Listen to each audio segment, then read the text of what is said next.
you're listening to this podcast, chances are you've felt the heartbreaking impact of trauma and abuse in your own story, or in the stories of those you care about. The truth is, we all carry the weight of personal and collective trauma. It's part of living in this world. And yet, we also know we were made for more. We were made for connection, wholeness, and a life marked by faith, hope, and love. If you desire more for yourself, for the people you love, and for your community, I want to personally invite you into narrative-focused trauma care training with us here at the Allender Center. Narrative-focused trauma care, or NFTC for short, is a methodology developed by the Allender Center and built on the lifelong work of Dr. Dan Allender in the field of trauma and abuse recovery. It brings together psychology and theology to give you a holistic framework as you enter into your story and the stories of those around you with wisdom and care. It begins with NFTC Level 1. Throughout 4 intensive training weekends, you'll receive foundational teaching from our team. But this isn't just theory. You'll also roll up your sleeves and enter into your own story, because as Dan says, we cannot take anyone further than we've been willing to go ourselves. In small groups with a trained facilitator, you'll actually participate in the work of story engagement, sharing your story and learning to listen well to the stories of others. Whether you're a therapist, ministry leader, or simply someone longing for deeper personal healing, this training invites you into a process of exploring your story, naming both your pain and your goodness, and growing in your capacity to love and lead well. Applications for NFTC Level 1 are now open. If you're ready to begin the journey toward deeper healing in your own story and a renewed calling to bring compassion, courage, and hope to the world around you, we invite you to visit theallendercenter.org/trainings.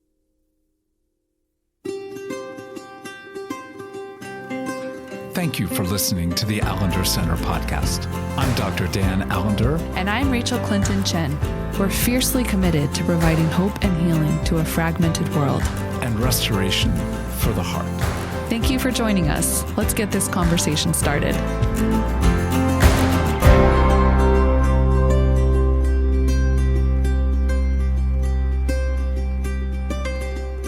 Rob, Schenck, thank you.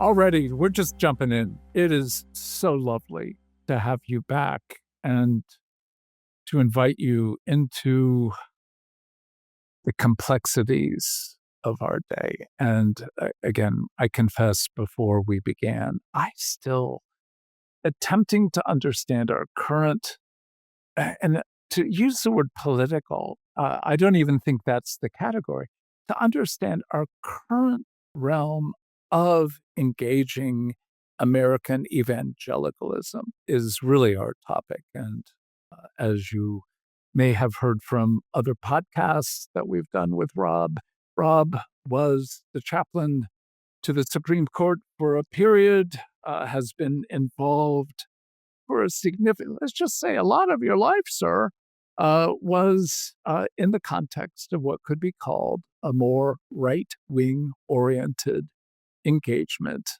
with the gospel. And I don't know what to then say, the gospel sort of.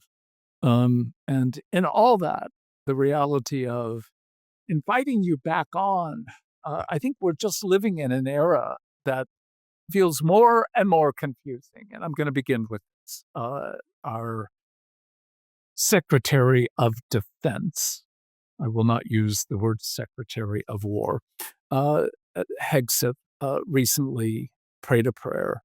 And speaking of the prayer itself, if you're not aware of that, all I would say is just take his name and a Pulp Fiction prayer. He literally prayed a prayer that came largely out of the movie Pulp Fiction, where the assassin spoke that prayer before shooting somebody in the head.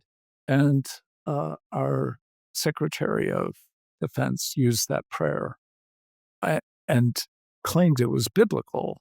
And I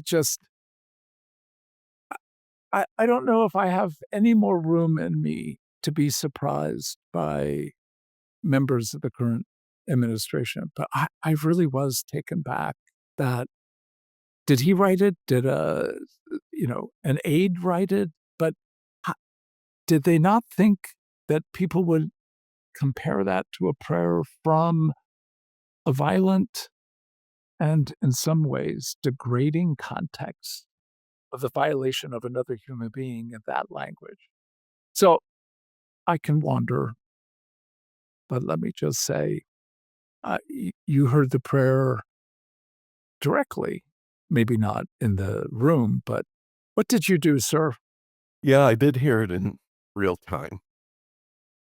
I must say, by the time I heard it, I had heard so much from the man you referenced, whom I will call the Secretary of War. And the reason I do is because I don't think he's in a defensive posture. Mm. I think he's in a very aggressive, hostile, belligerent, intimidating, menacing posture. And I think he means to do that. It's quite intentional. It's scripted, if you will. And I still have contacts in the Pentagon. I used to visit there routinely. I had friends who were placed highly in the civilian ranks of the Pentagon. I didn't know that many military personnel, a few. I did, and I did some Pentagon funerals during my day, and so I know the culture there. And it was, during my years, very much a defensive position to shield Americans from the harm, from the threats. In this instance, with this administration, it's deliberately aggressive. They want to be the first to act, not the second. And we're seeing it played out, of course, in Iran, but even before that, in numerous instances, including, by the way, what has now become invisible, which is our armed forces attacking civilian boats That's right. in the Caribbean, That's right. um, with some intelligence, but not 100% of anything. In fact, it's far less than that. And we kill civilians. I call them summary executions on the waters. And so, this has become a very violent shoot and ask questions later if you ever get around to it. And unlikely any questions will ever be asked, at least by the perpetrators.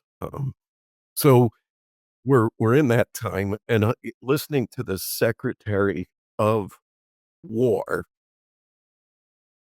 deliver that prayer was very much in keeping with his scripted role in the administration.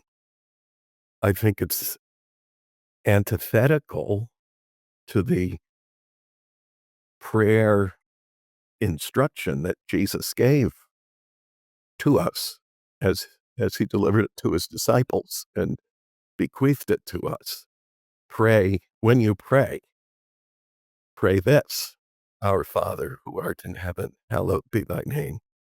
Thy kingdom come, thy will be done on earth as it is in heaven. And Dan, you've probably handled this text with much greater finesse than I ever have and capacity, but I've preached it many times and stressed the point that it's a model prayer. It's a structure for prayer. It's an instruction for prayer. In other words, all your prayers should have these elements in it. And to me, the most important one in, relevant to all this is we pray, thy kingdom come, thy will be done here on earth in the Pentagon, on the waters of the Caribbean, in the Straits of Hormuz, wherever we might be discussing it. It's not our will. And that prayer that you referenced from Pulp Fiction, we were joking before we started recording. Hard to joke about any of this, but you have to find some levity or we'd all collapse. But I suggested that maybe it came from the book of Pulp Fiction, how you could pull this as a source of anything sacred. It's profane by definition. The film is profane. The script for the film is profane and meant to be so without apology. It's part of the force of that film is how profane it is. So this was a profane prayer and had nothing to do with God's will. In fact, as the prayer is structured, it's an imposition of human will dominating another by first terrorizing that person, then taking their life. The ultimate act of human domination over another. So to me, this is the antithesis of Jesus' instruction for prayer. And it really gets to the heart of the whole thing, because I talk a lot about these days the Jesus hermeneutic. Mm-hmm. That's right. That if it doesn't comport with the mission, the message, and the model of Jesus, then it's simply a wrong interpretation of the text. It's flat out error. So, if you ask the question, would Jesus pray or act according to this prayer delivered by the Secretary of War? I don't think it takes a trained theologian to come to the conclusion that no, Jesus would likely not ever pray this prayer.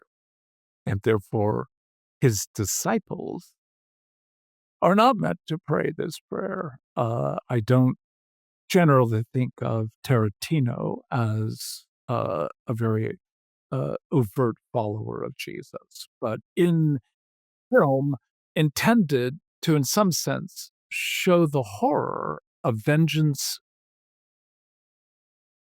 without any bounds. And in language that often is a reflection of a perversion of the understanding of violence in the context of divine justice. And we begin even with the notion that divine justice, through the warp and the arc of biblical narrative, is all moving toward the cross, not toward a particular group of people, because all of the movement is to Jesus bearing something of the rage of the kingdoms that indeed have taken the position of we will be God. So in that larger realm of what we begin to have a comprehension of, it just puts us in so many binds. Rachel, I want to just turn to you and go, how are you in this era? Well, before I say that, I was thinking about Galatians or Colossians and the way that Paul talks about, like, what is this mission of God? Because I grew up in a context that, we watched, like, in my teenage years, we're in a basement of the youth room watching the Left Behind TV series, like anticipating these end times, feeling lots of pressure of, like, who's the enemy of God, who, trying to, like, sort out all these things. What will this conflict in the Middle East be that will basically, like, somehow that conflict will usher in God's plan? Um, and and how in some ways the mission of God still seemed so small. Like, despite all this work of God from the beginning of the story to reconcile all things and to gather all things of God's creation, because, like, God is the creator, heaven and earth. and the universe. And I'm thinking about that because the Artemis crew just came back and just all Hmm. their beautiful, humble wonder of like, we're on this floating rock in a vast universe. And like, if that doesn't make you think about a creator God, but somehow in some of my formative contexts, this mission of God got so reduced to like this very small remnant, despite all this salvific work of God throughout time, throughout a people, throughout a person that is Jesus and the cross and the resurrection and the ascension and the gift of the Holy Spirit. Somehow, at the end of all things, only a few people are really going to be who God is gathering into this new heaven, this new earth, and this new creation. And um, so, to me, what I feel in these days is actually if I can get out of my own defensive rage, which feels really protective, or even like maybe some mockery that feels safe. Like if I can mock what I used to know as just how ridiculous it is. Dan, you've done enough story work with me to know like I have this propensity to want to mock violence to make it feel less terrifying. I actually feel deep heartache that so many people have been deceived. And we were talking beforehand that this is not new, like like possibilities of humanity. Like this is not a new propensity to want to turn toward cruelty and coercive power as a means of staying safe and holding on to power and control. I mean, it's a very old story that has played out through every culture, every era. It just happens to be playing out in, I think, apocalyptic ways in our time because you can't see someone reading that prayer and not feel like the profound revelation and unveiling of God being like, look at this absurdity. Like, look at this absurdity. It's kind of like the golden calf, right? Like, this is so far from Hmm. what I am asking you to care about and asking for your hearts to be turned toward, but to actually follow the Jesus mission, the message and model. Well, Jesus didn't call down the angel armies that he could have to like decimate people to maintain his power. He gave it up to like overcome the powers of this world. That doesn't, we want something so much more triumphant. And I think it reveals we don't actually believe God is who God says God is, because that fear of death, that fear of losing cultural power, a place of imperial power, just seems like I can't give that up. Like surely that's where God is. And I know my own places where I'm like, yeah, power seems better than vulnerability, than the questions of where is God in these places of profound heartache in our world, of profound inequity. Um, is God really working to bring all things together in restoration, to gather like all things into himself? Because it feels really fragmented and it feels really scary. And so I have compassion there, but I do feel like, at least in my reading of this cultural moment, the spirit is unveiling in a way that like you're going to have to choose who you serve. And I and I understand that that's hard and scary. So, I'm curious, Rob, as Rachel says, this is a golden calf moment. As for me, like, I haven't had that thought. And I'm like, it does feel that way. Moses departs. They've just come through incredible trauma, but also where there's been redemption. And the gold that they have rightfully, in some sense, taken now gets formed into something that gives them focus, capacity to, in one sense, see versus the unseen and the unknown. So I, I'm with you, Rachel. I'm curious, what Yeah. is that a Yeah. thought you've had before, or where does that take you? Well, it immediately takes me to the fascination this administration has with gold. It shows up everywhere. The Oval Office is now festooned with it.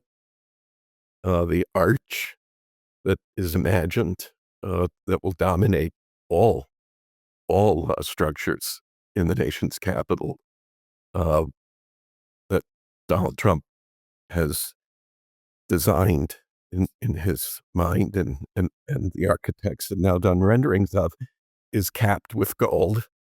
There's a lot of gold in this present political season.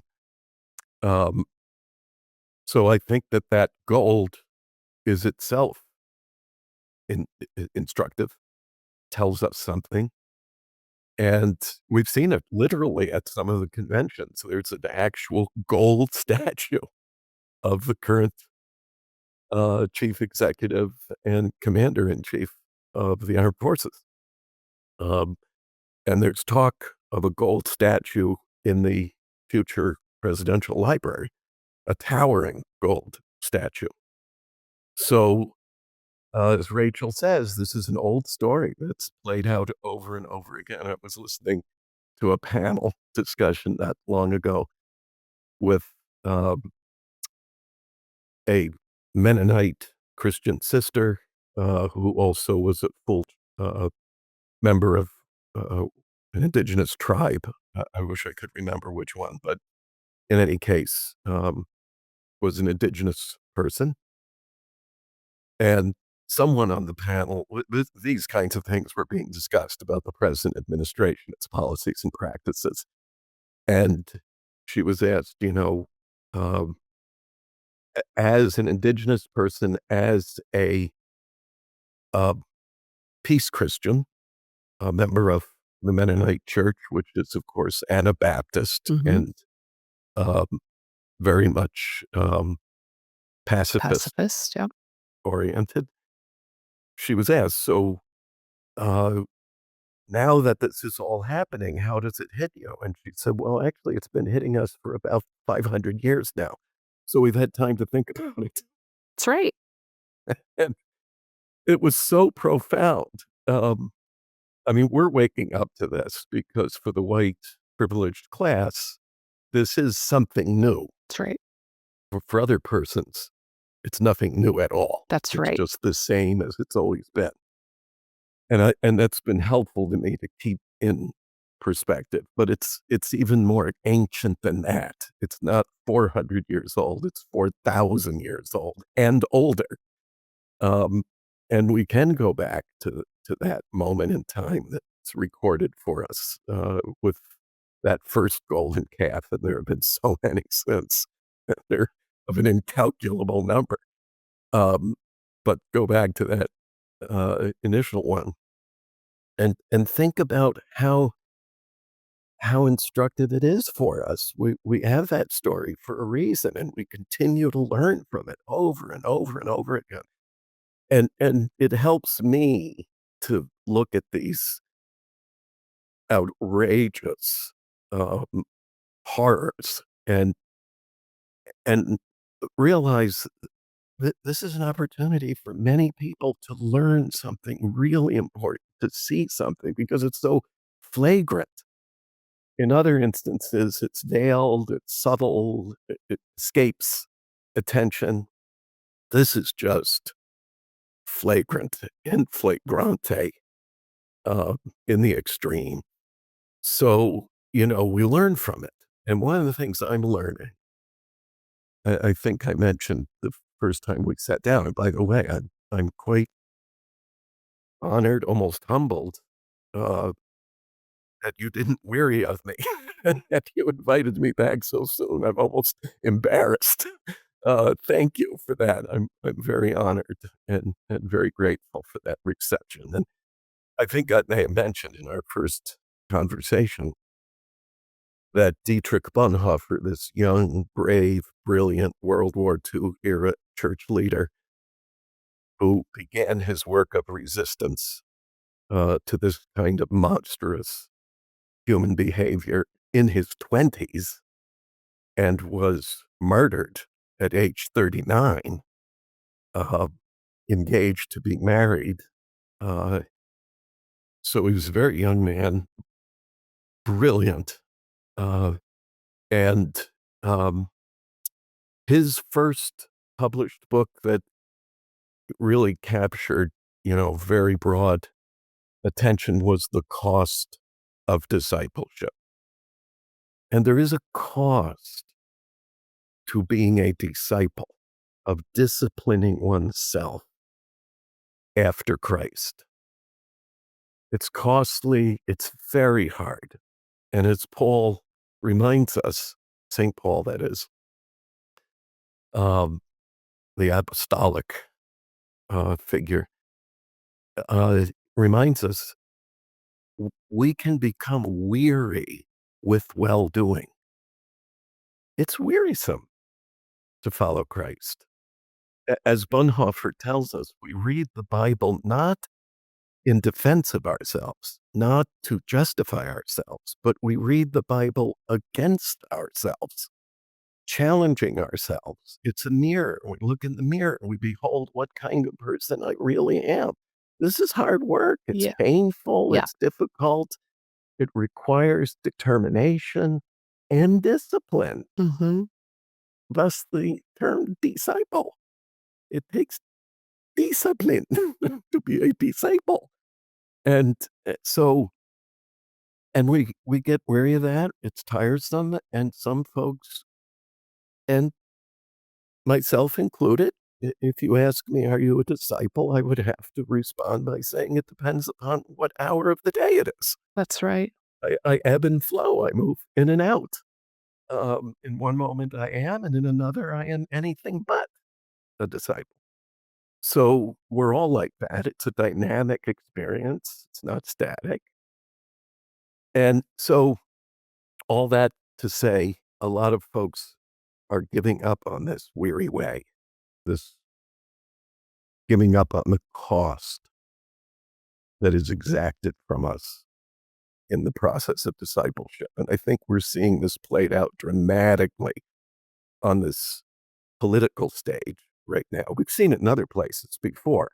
Now it has an unusual amount of coercive power attendant to it that it has not had before. I mean, I saw it when I was in Minneapolis. I was there the day that, a soul was killed by federal violence. And Alex Preddy was gunned down by federal agents empowered to take his life in an instant because they didn't like what he was doing. That was the sum total of it. I mean, there were plenty of eyewitnesses. We all watched video after video. We now have testimony under oath that these guys just didn't like him. They didn't like what he was doing. They didn't like what he was saying. And they took his life to get rid of him, the bother of him. So we now have a force that attaches to this kind of anti-discipleship that has not existed before, at least not in modern times. So now we're in a different dimension, and there's a different element to it, which is a very big deal. But I'm sure we'll talk about all angles on that.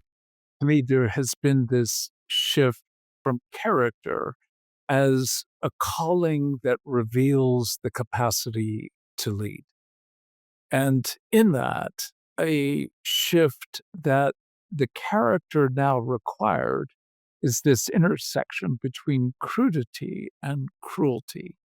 And again, I know we're talking about the national and perhaps even larger international stage. But the reality is, I see this far more in the reality of kind of my day-to-day life as I work with a lot of marriages. And I have seen this almost empowering of a shut your mouth because you're not being submissive. And maybe it will not say with that level of outright crudity, but it's there, the energy of We need to return to a day in which women don't vote. We need to return to a day in which men are returning to the kind of power that they have somehow culturally been deprived, not even forsaken, but deprived of. So I'm watching marriages that I've been working with over the span of the last year and a half, 2 years, that are becoming infused in a kind of political slash psychological slash idolater slash where cruelty and crudity is seen as a return to righteous stance for a man. So when we begin to get critiques, by the way, and it's not a big surprise of why do you have to go political? I'm like, oh, we're talking political, we're talking personal, we're talking relational, we're talking interpersonal, let alone intrapersonal.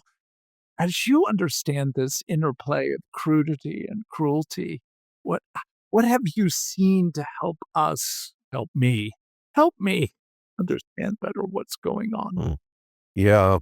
Um, I keep going back to the metaphorical roads, that broad road that leads to destruction that Jesus spoke about, and the narrow road that leads to life. Um, and Jesus said they were different from each other. One was broad and easy, and many, many people traveled it. The other was narrow and arduous, and few are those who find it. Few are those who even, by implication, go looking for it. And once on it, again, it's not an easy road. It's that road of discipleship. And so,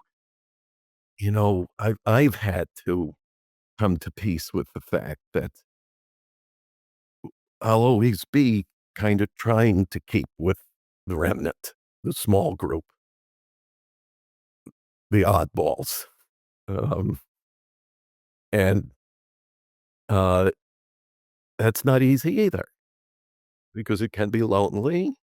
You can start feeling like, as the language, the current political language has it, oh, I'm with the losers. There are all these big winners out there. Everything's big for them. It's big money, big audiences, it's big power, big influence.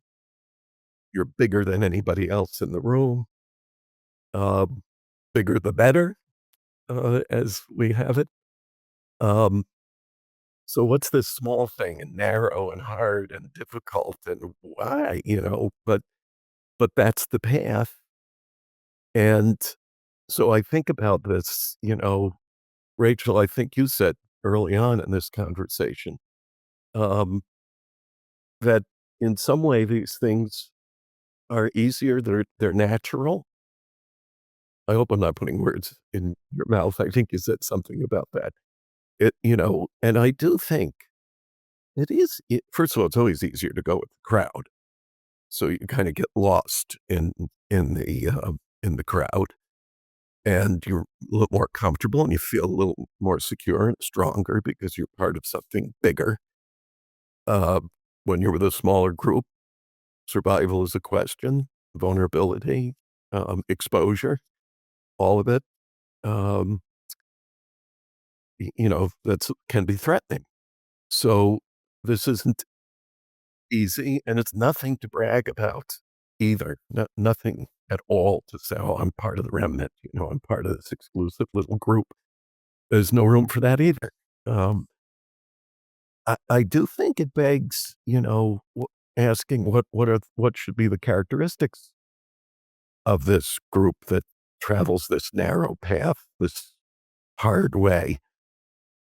We have descriptors.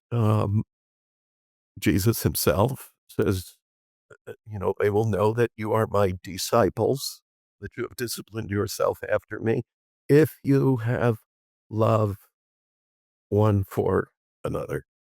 So love is huge. Love is a giant character trait there that we seek to emulate. and never easy, not easy to love. These days, I do a lot of weddings for lots of reasons, but one of them is just I find it such joyful work. So I do about 30 weddings a year as a civilian chaplain, and I just enjoy it immensely. My wife, Cheryl, will say, "Boy, you must have a wedding today." And I'd say, "Yeah, what makes you say that?" She said, "Because you're smiling the whole morning." Oh, And I do. I smile. I just can't wait to get in there and relive this miracle of two lives fusing and bonding in this unique way.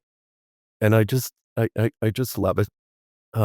And people will say to me, "You've been married 49 years. Wow, how did you keep it going that long?" These couples will ask me in one form or another. And I say, well, um, it hasn't been easy.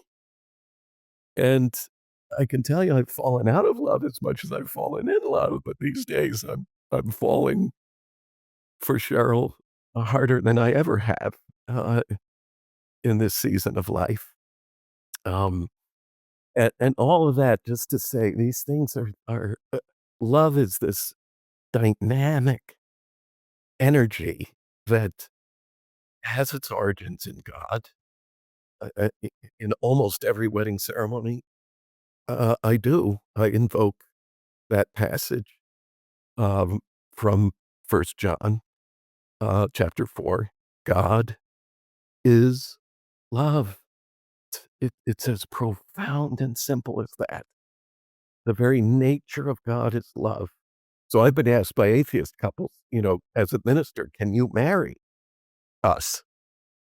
And I tell atheists, of course I can preside at your marriage. Of course I can solemnize your marriage vows because the very nature of this thing comes from something divine in my estimation. I'm not preaching that to you. I'm just saying I understand it as having its anchor in in the divine, in the creator, in God. So to me, all marriage is sacred in that sense. So I guess I just changed the subject. Didn't mean to do that. I'll go back to love as being a central quality of the disciple. And love is not an easy thing, as anyone who is married can tell you, of course. Um, anyone who has ever loved, anyone who has ever been loved will tell you this is no easy thing, no easy task to love. So there's that. But then, Paul goes on to say what characterizes these travelers: peace, joy, patience, kindness, goodness, self-discipline or self-control. And then there's others that just keep going on and on and on. And we have to measure that and say, okay, is this model that, up on the national power platform of the now, some call it Christian nationalism or Christian nationalist religion. Does it bear those traits, those characteristics, those marks of character? Is it profoundly loving? Is it joyful, patient, kind, good, self-controlled? Or is it something else? And I think the answers are becoming quite obvious. And I have to just tell you this little aside, if I may keep rambling, I apologize. But um, weirdly, I just bought and read the Satanic Bible, written by Anton LaVey, the high priest of the Church of Satan Incorporated, based in San Francisco. No kidding. It's, by the way, the Church of Satan Incorporated, which is very important. But anyway, it's incorporated. Um, and when you read it, it's the diametric opposite of the gospel, of the Beatitudes, right down to if someone strikes you on the right cheek, um, haul off and uh, bash him in the left. as I read it, I'm reading the manifesto of this new movement that purports to be the gospel, but is in fact the anti-gospel. Mhm. Well, and I like you're saying that, and I think just thinking a lot about lament and like the kindness of God leading to repentance, because I think when you were putting words to the indigenous Mennonite pastor, reverend, um, it's so easy for me as like a middle class white woman, former evangelical, probably still tangentially evangelical, to kind of look right now and be like, oh, gross, them. That's not my Christianity. And yet, Dan, when I hear you putting words to like this return of something around misogyny and hyper patriarchy, and we also see like this rolling back of civil rights and this sense of like, no, no, no, no, these privileges are only for white people. Um, I actually have to see my place in the story as someone so much closer to what we're seeing play out. And that's why I think it really is apocalyptic in the sense that it has been in the water. It just hasn't been this shameless, this exposed, this clear, this unapologetic. And I think there's a genuine invitation toward profound lament that this has been in the water of a lot of Western Christianity, you know, in the mix of it, not the only thing that, like, we take in. It's, my friend Vanessa always says these are malformed aspects of, like, Western, especially white Western, evangelical Christianity or even Catholic Christianity when you think about colonialism and the doctrine of discovery and different things. And so I guess I'm owning my own sense of like, ooh, discipleship. Yeah, it could be so easy because I have been a little bit down a road of discipleship, of repenting, of unlearning and learning to be like, kind of want to like pile on. And I do think there's a need to name clearly what's happening and to see it. But mostly what my heart feels is a deep lament that this has been a part of something I was shaped by. And even though I find it grotesque in its shamelessness and yeah, it's book of pulp fictionness. I also it's familiar. There's a familiarity to it. It doesn't feel unfamiliar, if I'm honest. And so I think love, I was thinking about what you said about love and that, yeah, there is also this sense in the gospels and in some of the New Testament letters and epistles of like, therefore, whatever prohibits your capacity to love, even if like on its face value, it's not necessarily evil on its own, but if it is impeding your capacity to love and embody these fruits of the spirit, it is actually like antichrist, anti-gospel, and of this world in a way that is not for your good and it's not part of the kingdom of God and not for flourishing. And my experience of God has been a kind of like, you know, be like step into the light. Like this doesn't have to be the end of your story. And there's profound lament that comes with that kind of awakening to things we've taken in as like a part of God's kingdom that get revealed to not be part of God's kingdom. And that relinquishing and that repentance, that move to turning away.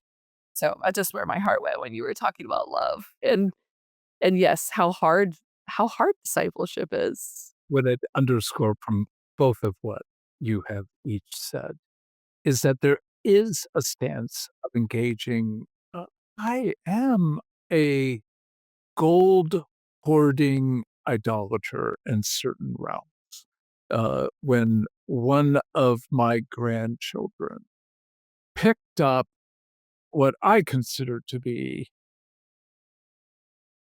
part of my idolatry, a book, and threw it. Yikes. I flipped out. And Becky looked at me immediately and she goes, "Oh, don't go there." Like, I mean, thankfully, it was enough to be able to go, "If you rip that book up, I'm gonna be just fine. But I'd prefer you don't."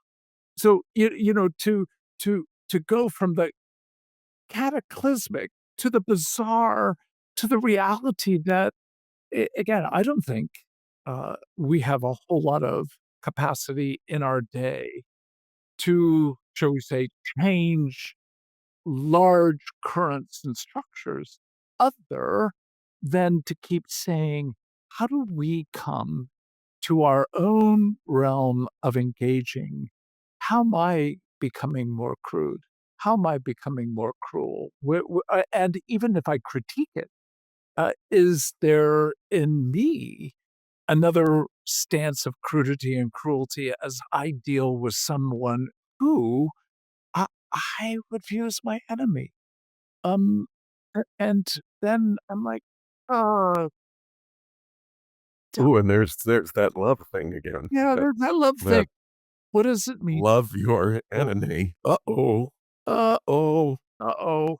Well, where we are feels like uh, at the moment, I'm kind of just, I think I just, and I hope it's true, that I painted myself into the corner, or Mm. better said, thank you, Rob, for the paint, and Oh. painting me in the corner of, look, these are not going to be resolved quickly, but to be able to read of this and not just defend it, because it's indefensible, but on the other hand, not just rage against it, but I do love your word, Rachel, and that is, may there be more space in me to love, which will show itself by more grief, but also Mm, more honor mm, to address.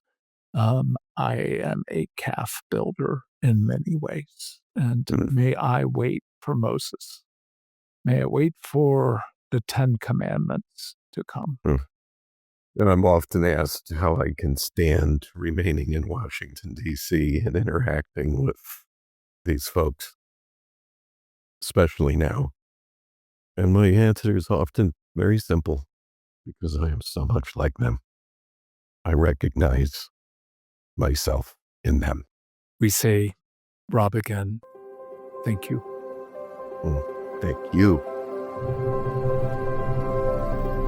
Hi, this is Jeanette White, Executive Director of the Allender Center. For over a decade, the Allender Center podcast has been sharing weekly conversations about faith, story, trauma, and healing, all free for anyone who needs them. But producing these episodes isn't free. Every planning meeting, every hour of recording and editing, every show note, it all adds up. That's why we want to invite you to become a monthly supporter of the podcast. Even $5 a month helps keep the podcast going. If you'd like to be a part of what we're doing with the Allender Center podcast, visit allendercenter.org/podcast and click on Become a Supporter. Thank you for listening and for being part of this movement toward healing and restoration.